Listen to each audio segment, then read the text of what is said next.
하나님의 말씀은 학개서 1장 1절부터 11절까지의 말씀 우리 한 절씩 교독하도록 하겠습니다.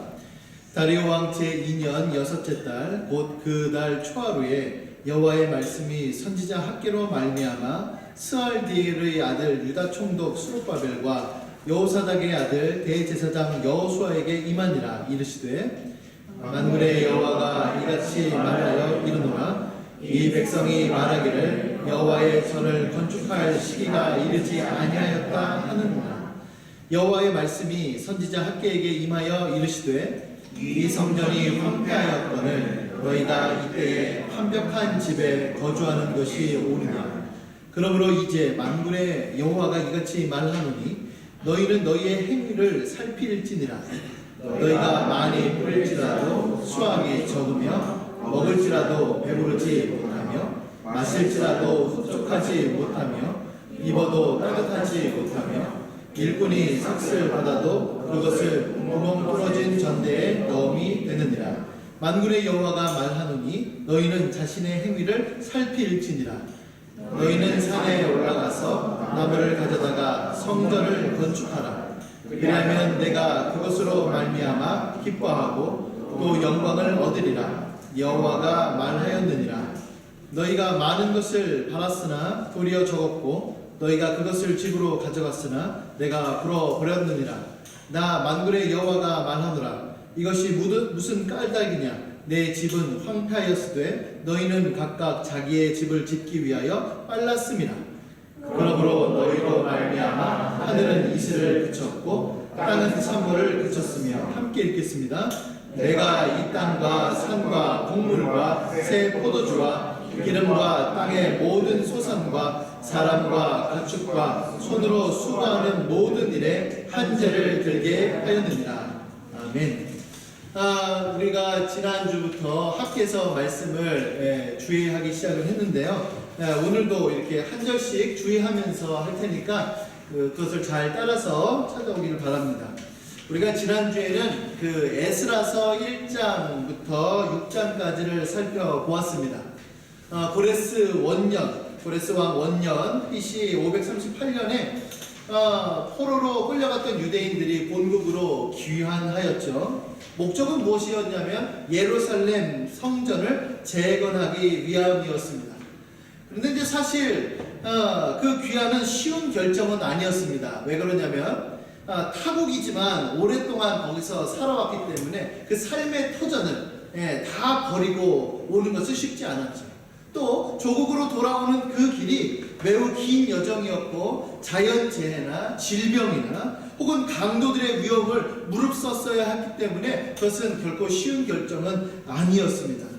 그러나 하나님께서는 하나님의 백성들의 그 마음을 움직이셨습니다. 그래서 이 모든 고난과 희생을 감수해야겠다라고 하는 각오, 내 삶보다는 하나님의 성전을 건축해야겠다라고 하는 그 열망이 그들의 마음속에 일어나도록 한 것이죠. 또한 하나님께서는 이방인들의 마음도 움직이셨습니다. 우리가 잘 아는 대로 고레스 왕의 마음을 움직이셔서 그 포로민들을 다시 본국으로 돌아올 수 있도록 만드셨고요. 또 주변 이웃들의 마음을 움직여서 돌아갈 때 재물들을 가지고 돌아갈 수 있도록 그렇게 움직였습니다. 결국에 이스라엘 백성들은 종교적이고 정치적이고 또 재정적인 지원을 받으면서 성전을 건축하기 시작을 했습니다. 그러나 그 유다와 베냐민의 원수들이 방해를 하기 시작을 한 것이죠. 그들은 이제 사마리아에 강제로 이주되었던 이방인들이었습니다. 그런데 그 방해가 얼마나 강력했는지 16년 그 마음을 가지고 그 열의와 각오를 가지고 먼 타국 땅에서 와서 성전을 건축하려고 했는데 그 강력한 방해 때문에 성전이 중단되고 말았습니다. 재건을 시작할 당시에는 감사와 감격이 넘쳐났는데 이제는 성전의 기초를 놓았을 그때의 그 감사와 그 감격은 온데간데 사라지고 16년이라고 하는 세월이 흘러버리고 말았습니다. 결국에는 그렇게 흐르면서 그들의 마음이 점차 변하게 되었습니다. 바로 그때 하나님께서 선지자 학개의 마음을 움직이셨어요. 그리고 그에게 하나님의 메시지를 주셨죠. 정치 지도자, 종교 지도자, 그리고 백성들에게 하나님의 뜻을 알리기 시작을 하였습니다. 이제 우리는 1절부터 11절까지를 한 절씩 한 절씩 찾아보면서 과연 그것이 어떤 의미인지를 한번 찾아보고자 하는데요. 우리 1장 1절 말씀 한번 같이 읽어볼게요. 자, 시작. 다리오 왕 제2년 여섯째 달 곧 그달 초하루에 여호와의 말씀이 선지자 학개로 말미암아 스알디엘의 아들 유다 총독 스룹바벨과 여호사닥의 아들 대제사장 여호수아에게 임하니라 이르시되. 네, 지금 이 말씀 1절에서는 뭐가 중요하냐면 날짜가 중요해요. 날짜가. 자, 이 날짜는 왜 중요하냐면 그때 당시의 시대 배경, 그러니까 정치적인 배경, 종교적인 배경, 그리고 시기적인, 그러니까 계절적인 배경이 매우 중요하기 때문에 그래요. 자, 정치적으로 보면은 여기 보니까 다리오 왕 제2년이다 이렇게 얘기를 하고 있습니다. 이때는 뭐냐면 그 다리오 왕, 그러니까 다리오 원래 장군이었어요. 그러니까 왕의 계통의 자녀가 아니었습니다. 근데 이제 다리오 장군이었는데 페르시아의 초대 왕이었던 고레스, 그의 아들이었던 이제 캄피세스 2세가 왕으로 제2대 왕으로 등극을 했어요. 이제 등극을 하고서 그때 당시에 이제 패권을 두고 싸웠던 그 이집트, 애굽의 그 원정을 갔습니다. 그래서 원정을 가고서 거기서 전투에서 승리하고 돌아오는 길에 갑자기 급보를 들어요. 무슨 소식을 듣냐면 어떤 사람이 반란을 일으켰다는 거죠. 예. 그러니까 이 캄비세스가 왜 그랬는지 모르겠지만은 아마 학자들이 다 의견을 모은 것은 바로 무엇이냐면 중간에 돌아오다가 자살을 한 거 아니냐. 갑자기 죽어버려요.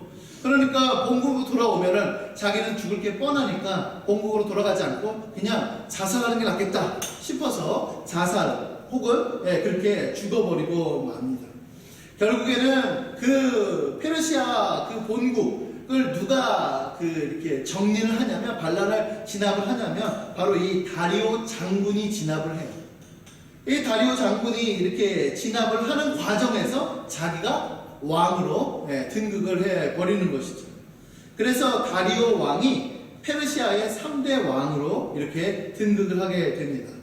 그러니까 다리오 왕 제2년은 페르시아 왕으로서 된 지 2년밖에 안 됐기 때문에 아직 그 반란이 마무리되지 않은 상황이에요.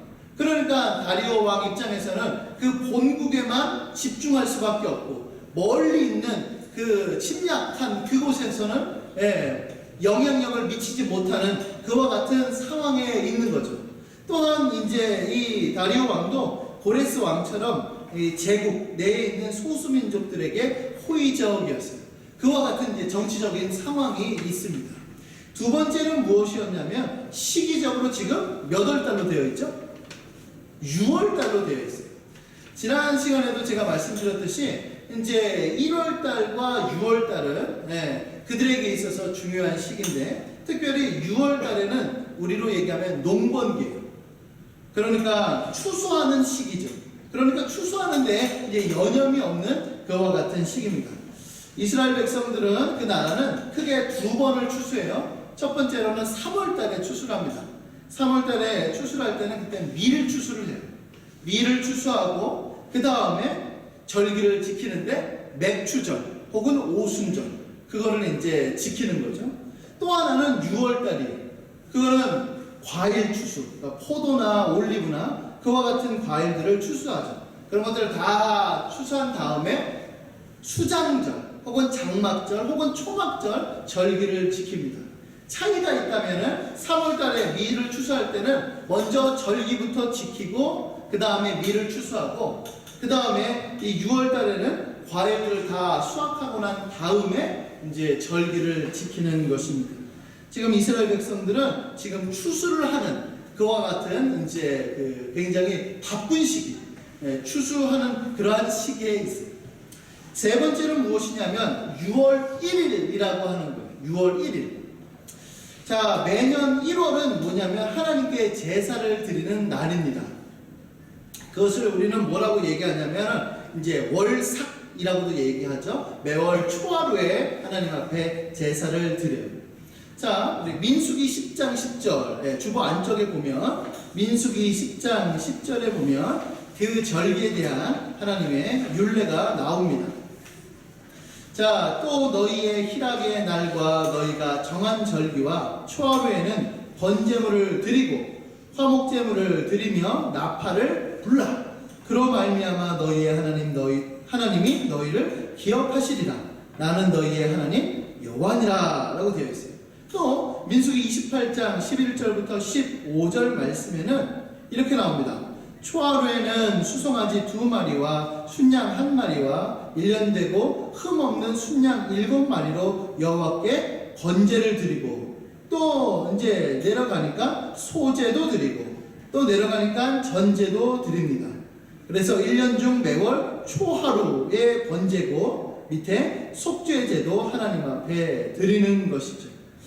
그러니까 지금 이 사람들은 흩어져 있다가 하나님 앞에 절기를 드리기 위하여서 지금 이제 예루살렘 성전 터에 모이기 시작을 한 거예요. 그렇게 모이는 이 시기에 하나님께서 선지자 학개를 들어서 하나님의 메시지, 말씀을 전하십니다. 자, 2절 말씀 보도록 할게요. 우리 2절 한번 같이 읽겠습니다. 시작. 학개 1장 2절 시작. 만군의 여호와가 이같이 말하여 이르노라. 이 백성이 말하기를 여호와의 전을 건축할 시기가 이르지 아니하였다 하는지라. 네, 지금 하나님께서 메시지를 전하는데 뭐라고 했냐면은 너희 백성들이 지금 나한테 뭐라고 얘기하냐면, 너희들끼리 뭐라고 얘기하냐면 건축할 시기, 성전을 재건할 시기, 그 때가 이르지 아니했다라고 이렇게 얘기를 하고 있다는 거예요. 여러분, 우리가 잘 아는 대로 하나님께서는 이스라엘 백성들을 포로 생활에서 돌이키신 이유는 뭐였냐면 바로 성전을 재건하게 하기 위함이었습니다.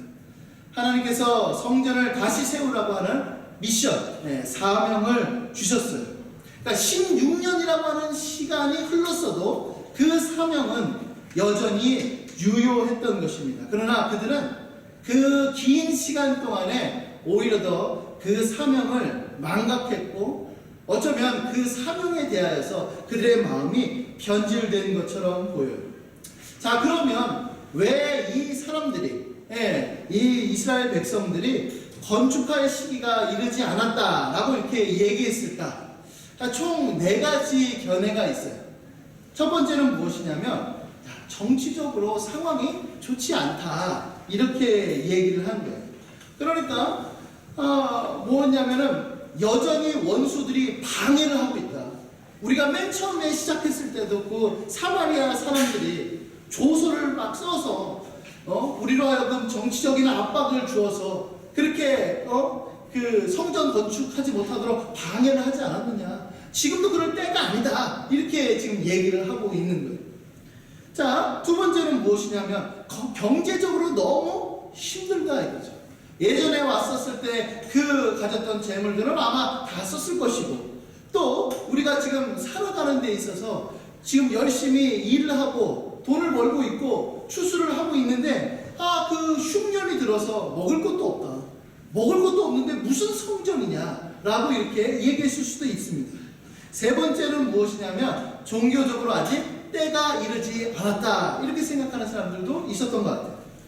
하나님께서 이제 예레미야를 통하여서 말씀하신 것, 그러니까 포로 기원하는 그 시기가 70년이라고 하는 숫자가, 그 70년이라고 하는 시간이 딱 떨어졌을 때 이제 포로가 귀환되는데, 아마 성전이 건축되지 않은 것, 지금 이제 방해를 받아서 재건이 되지 않는 것을 보니까 그 예언한 그 날짜가 아직 덜 찬 것 아니냐, 그렇게 사람들이 생각을 했었다는 거죠. 또 네 번째는 무엇이냐면 하나님의 영, 그러니까 성령께서 성전으로 돌아오지 않았기 때문이 아닌가. 이제 에스겔의 환상을 보면 하나님의 영이 성전을 떠나서 그 성전 바깥으로 멀리 떠나가는 것을 봅니다. 그렇게 하나님의 영이 떠나가자 성전이 무너지는 거예요. 그러니까 성전이 재건되지 않은 것은 뭐 때문이다? 하나님의 영이 다시 돌아오지 않았기 때문이다 라고 이렇게 사람들이 생각을 했던 것이죠. 그러니까 지금 이 사람들, 이스라엘 백성들은 정치적으로 또 경제적으로, 종교적으로 또 하나님의 영이 임하지 않았기 때문에 아직은 건축할 그 시기가 이르지 않았다 이렇게 얘기를 하고 있는 것입니다.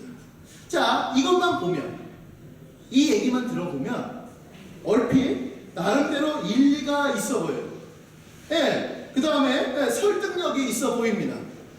그러나 문제는 무엇이냐면 하나님께서 이 말씀, 이 내용에 대하여서 책망하고 있다는 거예요. 그러니까 이들이 말하는 이 주장의 논리는 뭐냐면 어떠한 핑계죠. 적절한 구실을 드는 거예요. 내 마음속에 성전을 재건하고자 하는 그 마음이 사라졌으니까 이래서 안 돼, 저래서 안 돼, 이러니까 안 돼 라고 하는 핑계를 대고 있는 것이다 라고 하는 사실입니다.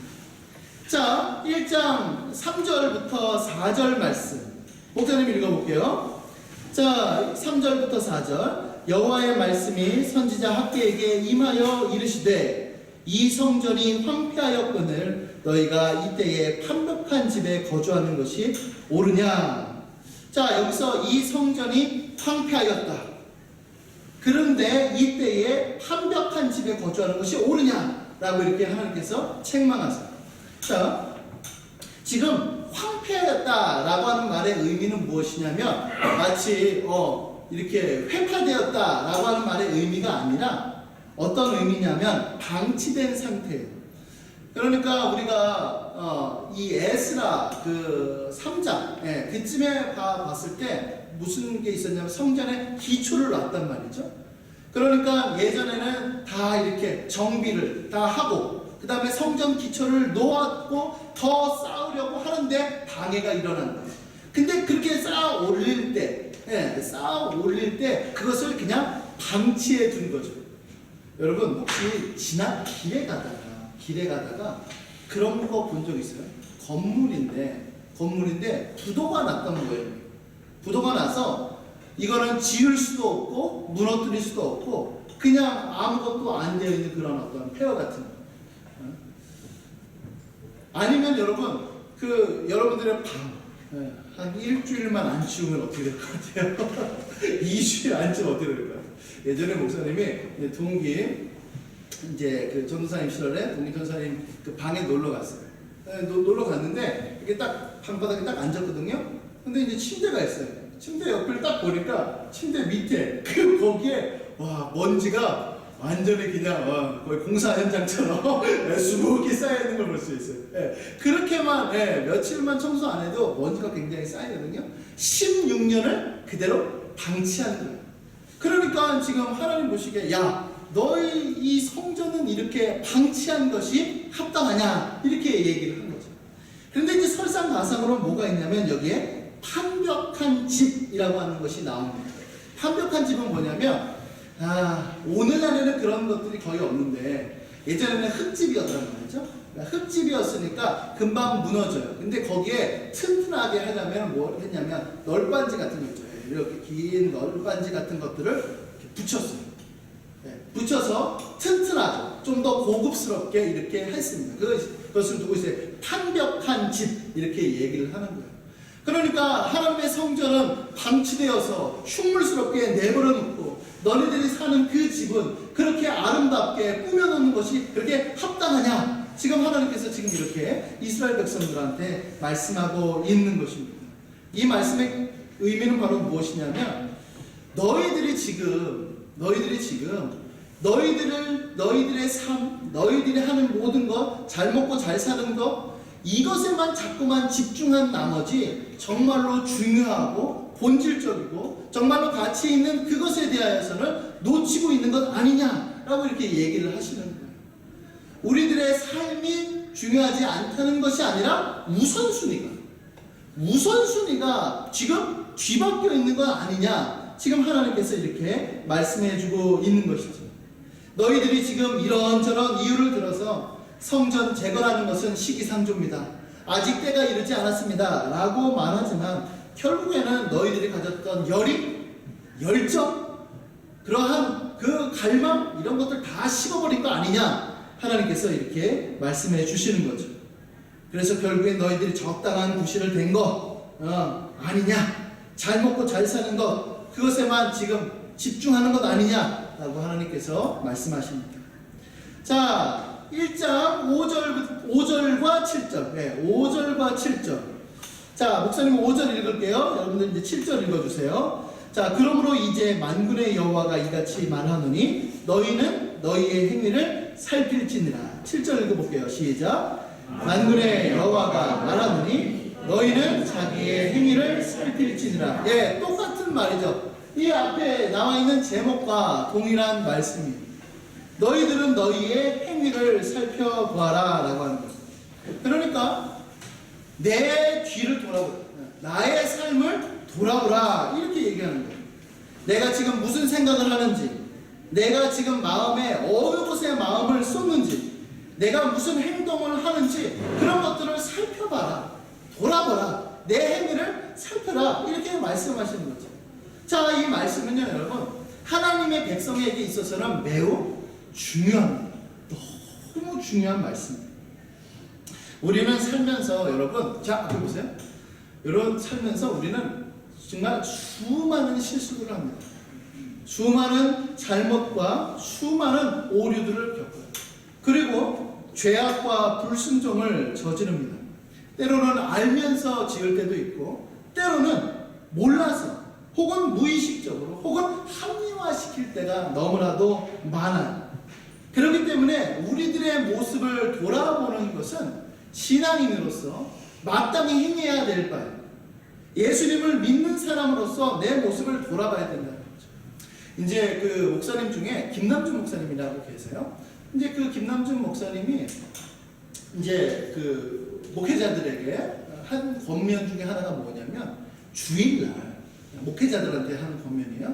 주일날 그냥 사역 다 끝나면 그냥 집으로 돌아가지 말고, 본당이나 혹은 사무실이나 어느 한쪽에 조용한 곳에 가서 오늘 하루를 돌아봐라 이렇게 얘기했어요.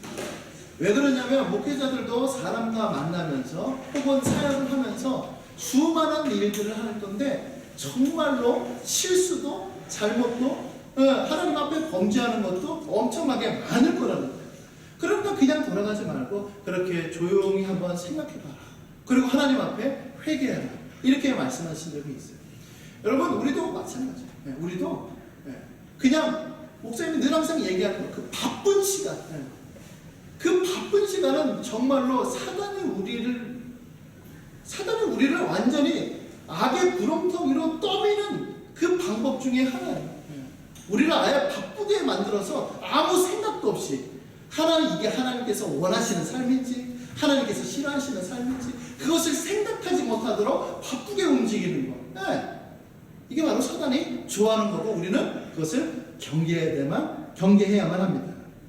자, 우리 요한계시록 2장 4절부터 5절까지의 말씀 우리 한번 같이 읽겠습니다. 시작.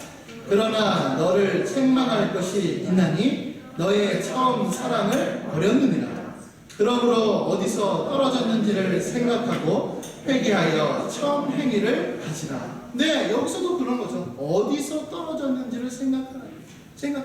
왜 그랬지? 내가 왜 그런 거지? 도대체 무슨 일 때문이지? 라고 하는 것을 끊임없이 생각하고 돌아보고 내 행위를 살펴라. 이렇게 하나님께서 말씀하고 계십니다.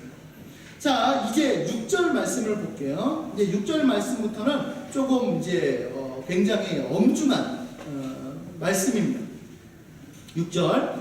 너희가 많이 뿌릴지라도 수확이 적으니, 먹을지라도 배부르지 못하니, 마실지라도 흡족하지 못하니, 입어도 따뜻하지 못하며, 일꾼이 삭슬 받아도 그것을 구멍 뚫어진 전대에 넣음이 되느니라 라고 되어 있어요. 여러분, 이 말씀을 보면 참 의아스럽죠. 하나님께서 정해놓으신 그 일반 섭리, 그 일반 법칙을 완전히 벗어나는 겁니다. 우리가 보통은 씨를 많이 뿌리면 많이 거두게 되어 있어요. 많이 먹으면 먹을수록 배가 불러야죠. 그리고 마실수록 갈증이 해소되어야 되고, 또 옷을 입으면 따뜻해야 되고, 또 월급을 받아서 잘 저금하면 그것이 쌓여야만 하는데, 문제는 뭐냐면 하나님께서 정하신 이 일반 섭리가 완전히 어그러지고 있다는 사실이죠. 왜요? 이유는 뭐죠? 하나님께서 이와 같이 하셨다는 거예요. 너희들이 사명, 하나님 앞에 주어진 그 미션, 우선순위에 있어서 바꿔버리는 그런 삶, 하나님보다는 이 세상을 더 좋아서 쫓아가려고 하는 그 삶을 살아버리니, 그러게 버리니 하나님께서 이와 같이 일반적인 삶 가운데서 완전히 벗어나게끔, 일반적인 법칙에서 완전히 깨져버리는 삶, 그렇게 하나님께서 만들어 버렸다라고 하는 사실이지. 그러니까 이스라엘 백성들한테 돌이키라. 지금 너희들이 하는 행동들은 지금 매우 잘못된 것이다, 이렇게 말씀하고 있습니다. 자, 8절은 넘어가서 9절 말씀부터 볼게요. 자, 9절. 너희가 많은 것을 벌었으나 도리어 적었고, 너희가 그것을 집으로 가져갔으나 내가 하나님께서 불어버렸느니라. 나 만군의 여호와가 말하노라. 이것이 무슨 까닭이냐? 내 집은 황폐하였으되 너희는 각각 자기의 집을 짓기 위하여 빨랐음이라. 그러므로 너희로 말미암아 하늘은 이슬을 그쳤고 땅은 산물을 그쳤다, 이렇게 되어 있어요. 자, 9절부터 먼저 볼게요. 이거는 이제 6절과 같은 맥락에 있는 거예요. 6절과 백성들은 자신들의 이익을 추구하면 할수록 그와 정반대의 현상들이 나타났습니다. 아무리 애쓰고 수고하여도 기대한 만큼의 수확을 얻지 못했어요. 오히려 더 모든 일에 손해를 보고 피해를 보게 되었던 것이죠. 그렇다면 과연 그거 누가 했느냐는 거예요. 지금 하나님께서 뭐라고 말씀하시죠? 내가 그랬다. 내가. 하나님께서 내가 그것을 한 것이다. 내가 불어버렸다. 너희들에게 일반적인 법칙에 의해서는 많이 벌면은 많이 쌓여야 되는데 내가 불어버려서 쌓여버리지 못하게 내가 만든 것이다, 라고 이렇게 한 것이죠. 그 원인은 뭐였어요? 9절 하반절에 보니까 내 집 성전은 황폐하였지만 너희는 각각 자기의 집을 짓기 위하여 빨랐기 때문이다. 아까 전에 얘기한 것과 동일한 말씀입니다. 자, 10절과 11절 가보도록 할게요. 10절과 11절. 그러므로 너희로 말미암아 하늘은 이슬을 그쳤고 땅은 산물을 그쳤으며 내가 이 땅과 산과 곡물과 새 포도주와 기름과 땅의 모든 소산과 사람과 가축과 손으로 수고하는 모든 일에 한재를 들게 하였느니라. 자, 아까 전에 초두에 뭐라고 목사님이 얘기했냐면, 지금 시기적으로 6월은 무슨 날이라고요? 뭐 하는 날이라고요? 추수하는 날이에요. 그러면 이제 추수하는 시기면 사람들이 뭘 기대해요? 열매를 많이 거둬야겠다, 풍년이 왔으면 좋겠다, 라고 하는 그와 같은 기대를 갖게 됩니다. 그런데 문제는 뭐냐면 수확의 계절임에도 불구하고 지금 수확물이 적어져 버린 거예요. 많이 뿌렸는데도 적게 거두게 되는 것이죠. 모두 다 풍년을 기대할 그 시기에 지금 흉년에 접어들게 된 것입니다. 하늘에서는요, 이슬이 맺히지도 않았고요. 그 다음에 바이러스와 병충해가 가득했고, 한재, 여기서 말하는 한재는 가뭄 때문에 가뭄으로 인한 재앙을 얘기를 합니다. 자, 왜 이런 일들이 벌어졌는가? 바로 하나님의 백성들과 맺은 그 언약, 그 계약, 그 언약, 그 약속을 이스라엘 백성들이 깨뜨렸기 때문이다, 라고 이렇게 말씀하고 계세요. 자, 이 약속은 어디에 근거하고 있냐면 레위기 26장 14절부터 20절까지의 말씀입니다. 네, 좀 긴데요. 레위기 26장 14절부터 20절까지의 말씀 제가 한번 읽어볼 테니까 잘 밑줄 부분 잘 주의해서 보시기 바랍니다. 그러나 너희가 내게 청종하지 아니하여 이 모든 명령을 준행하지 아니하며 내 규례를 멸시하며 마음에 내 법도를 싫어하여 내 모든 계명을 준행하지 아니하며 내 언약을 배반할진대 내가 이같이 너희에게 행하리니 곧 내가 너희에게 놀라운 재앙을 내려 폐병과 열병으로 눈이 어둡고 생명이 쇠약하게 할 것이요 너희가 파종한 것은 헛되리니 너희의 대적이 그것을 먹을 것이며 또 만일 너희가 그렇게까지 되어도 내게 청종하지 아니하면 너희의 죄로 말미암아 내가 너희를 7배나 더 징벌하리라. 내가 너희의 세력으로 말미암아 교만을 꺾고 너희의 하늘을 철과 같게 하며 너희 땅을 놋과 같게 하리니 너희의 수고가 헛될지라. 땅은 그 산물을 내지 아니하고 땅의 나무는 그 열매를 맺지 아니하리라. 이렇게 되어 있습니다.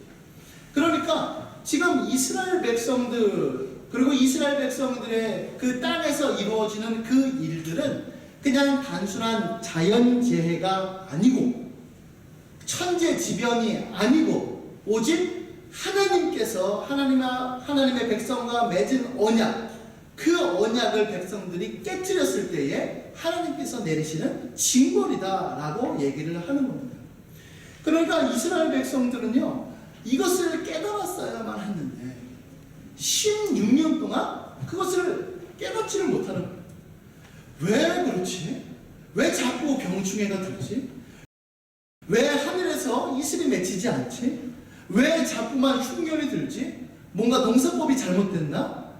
우리가 뭔가 지금 계량종을 쓰지 않았기 때문인가? 수많은 생각을 했는데 문제는 뭐냐면 우리가 하나님의 언약 하나님의 말씀에 불순종했다 언약을 깨뜨렸다라고 하는 생각을 도무지 못합니다. 그러니 선지자 학개를 하나님께서 보내시는 거죠. 보내셔서 그것이 아니라 너희들에게 처해져 있는 너희들이 겪는 이 고난과 이 자연재해는 바로 내가 일으킨 것이고 바로 그 원인은 너희들의 불순종 때문이다. 너희들이 하나님과의 그 관계를 깨뜨렸기 때문이다 라고 하나님께서 말씀하고 있는 것입니다. 자 이제 마지막으로 1장 8절 1장 8절 말씀 보도록 할게요. 1장 8절 자 우리 한번 같이 읽어보도록 하겠습니다. 시작. 너희는 산에 올라가서 나무를 가져다가 성전을 건축하라. 그리하면 내가 이것으로 말미암아 기뻐하고 또 영광을 얻으리라. 여호와가 말하였느니라. 이제 이게 보면은 이제 구약 성경을 읽을 때에 이들의 독특한 문화 양식에 그러니까 그 글 쓰는 법이에요. 그러니까 뭐냐면 중요한 내용을 가운데다가 두고 마지막 결론 부분에 따라서 그러므로 우리는 그렇게 되는데 이 사람들은 가운데다가 중요한 말을 두고 그 양 끝에다가 이제 마치 그것을 싸는 것처럼 그렇게 이제 그 글을 쓰는 그런 이제 습관이 있습니다. 그러니까 여기서 지금 하나님께서 너희들에게 책망하셨다. 너희들의 행위를 살펴봐라. 그리고 너희들이 지금 자연재해가 하나님께서 주신 것이다. 그러므로 성전을 건축하라. 지금 이렇게 하나님께서 말씀해주고 있는 것입니다. 여러분 성전을 건축하라. 이 말은요 단순히 어떤 건물로서의 의미를 갖는 것 그 이상의 의미를 가지고 있습니다. 성전은 하나님께서 하나님의 백성들과 만나는 그 장소입니다. 그 장소예요. 성전을 건축한다는 것은 무엇이냐면 바로 하나님의 백성들이 하나님을 만나려고 하는 그 장소를 마련하는 것이죠. 그러니까 하나님께서 이스라엘 백성들에게 포로 귀환을 시켜주시고 성전을 건축하라라고 하는 것은 무엇이냐면 이제 내가 너희들을 버리지 않고 너희들과 함께 하겠다. 너희들을 만나주겠다. 너희들의 죄를 용서해주겠다. 하나님과의 그 관계를 다시 회복하자라고 하는 의미 있는 것이에요. 그런데 이스라엘 백성들은 성전을 건축해야 된다라고 하는 것, 자신의 그 삶의 우선순위에 있어서의 그 하나님을 저버리게 된 것이죠. 하나님께서는 성전을 통하여서 백성들을 만나시고 그곳에서 교제하기를 원하셨지만은 그럼에도 불구하고 하나님의 백성들은 하나님은 안중에도 없는 거예요. 세상 일에만 빠져 있는 겁니다. 부를 축적하는 데에만 전념하는 것. 그러니 하나님께서 기뻐하실 리가 없는 것입니다. 자, 제가 늘 항상 말씀드리지만은, 그러면 이 사람들이 이를테면은 주일날, 그러니까 토요일날 무슨 절기마다 제사 안 지내고 성전으로 오지 않고, 혹은 그때 당시에 성전이 없었기 때문에 제단을 먼저 쌓았는데 그 제단에 와서 하나님 앞에 제사를 드리지 않았느냐? 아니에요. 드렸다니까요. 그들도 매 안식일마다 안식 지키고 절기 지키고 하나님 앞에 헌금을 드리고 그런 종교적인 것들을 다 했어요. 안 한 게 아니란 말이에요. 문제는 뭐냐면 중심인 거죠. 그 중심의 마음속에 하나님이 없는 거예요. 하나님이 없는 겁니다.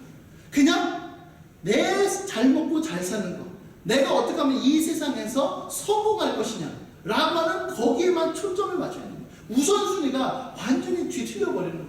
지금 그 선지자 학계가 지금 그것을 얘기하고 있는 것입니다.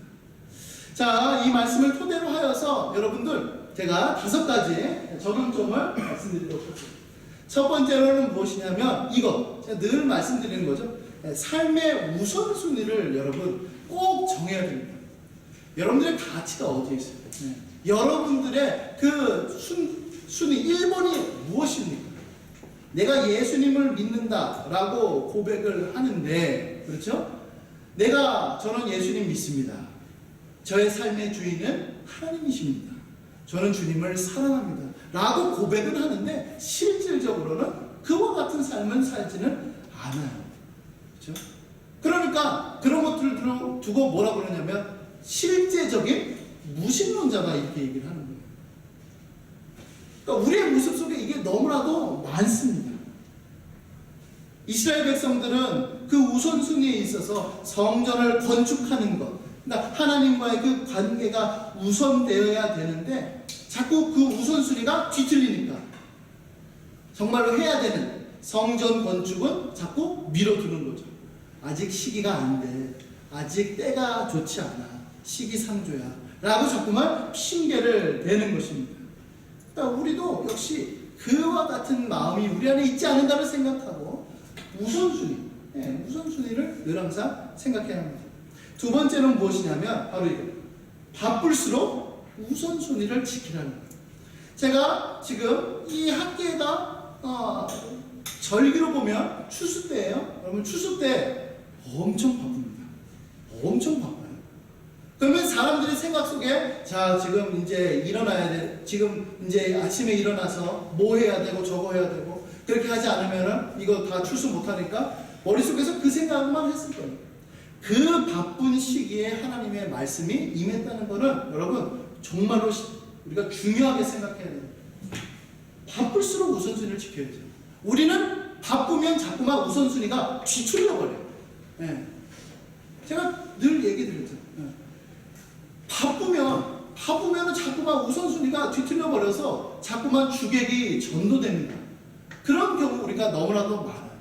그런 일을 우리는 자꾸만 경각심을 가져야 돼요. 지금 이제 절판 됐는데 그 책 중에 이런 책이 있어요. 미친 듯이 바쁜이라고 하는 책이 있거든요. 경과서적인데 얇아요. 굉장히 좋은 책인데 인기가 없었는지 절판됐어요. 제가 이제 예전에 교회에 있었을 때 중고등부 아이들이랑 같이 이걸로 이제 북스터디를 했었는데 이제 거기에서 보면은 뭐라고 얘기하냐면 바쁜 생활을 멈춰라 라고 얘기를 하지만은 이 현대사회가 바쁜 걸 어떻게 하냐. 그런데 그 바쁜 생활 속에서도 우선순위를 꼭 지켜야 된다 이렇게 얘기를 했어요. 이제 그러면서 누구의 예를 드냐면 예수님의 예를 드는 거예요. 여러분 성경을 보면 예수님이야말로 진짜 바빴어요. 너무나도 바빴어요.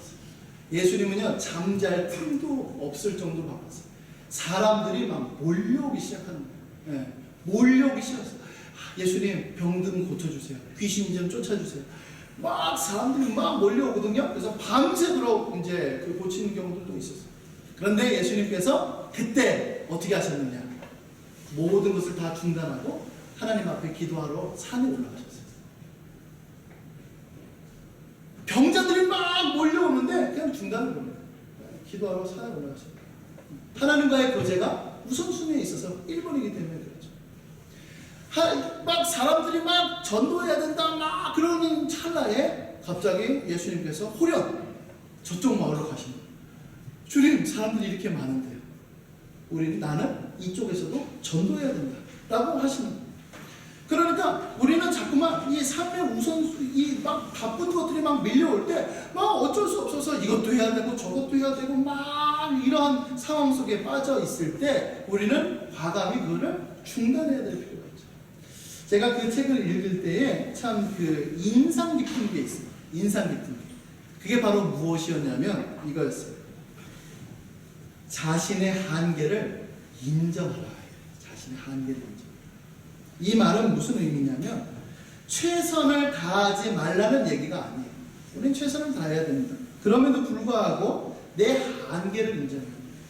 그러니까 나한테 주어지는 일이 100가지예요. 100가지인데 내가 할 수 있는 일은 역량은 이를테면 50밖에 안 돼요. 그러면 50까지만 하고 내려놔야 되는 거예요. 그래야지 우선순위가 뒤틀리지 않아요. 그런데 내 역량은 50인데 물론 최선을 다해야겠지만 근데 자꾸만 그 100을 다하려고 하다 보니까 내 우선순위가 자꾸 밀려나게 되는 거예요. 하나님께로 가까이 가는 것들이 밀려나게 되는 겁니다. 바로 우리는 이런 것들을 잊지 말아야 됩니다. 자, 세 번째는 무엇이냐면 바로 하나님의 사명을 잊지 말고 행해야 됩니다. 여러분, 지금 성전 재건이 중단된 지 16년이라고 하는 세월이 흘렀어요. 16년은 굉장히 긴 시간이죠. 그렇죠?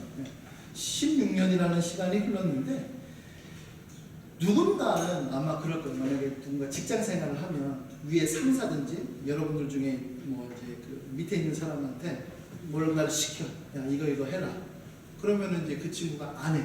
그러면은 이제 또 얘기하겠죠. 야, 이거 해야지. 저거 해야지. 그런데도 또 안 해. 그러면 어디 가겠어요? 여러분 같으면.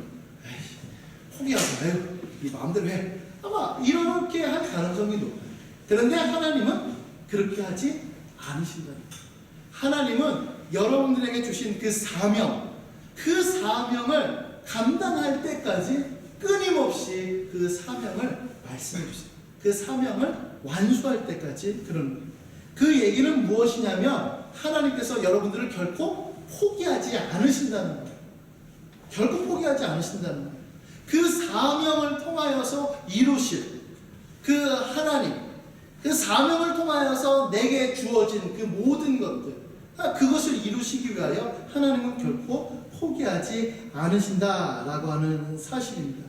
그러므로 여러분, 목사님은 잘 모르죠. 그러나 이 말씀을 들으면서 여러분들에게 드는 생각, 여러분과 하나님과만 알고 있는 그 사명이 있을 수 있어요. 그 사명을 외면하지 마십시오. 그 사명을 버리지 마세요. 하나님은 끝까지 그 사명을 완수할 때까지 여러분들에게 찾아오십니다.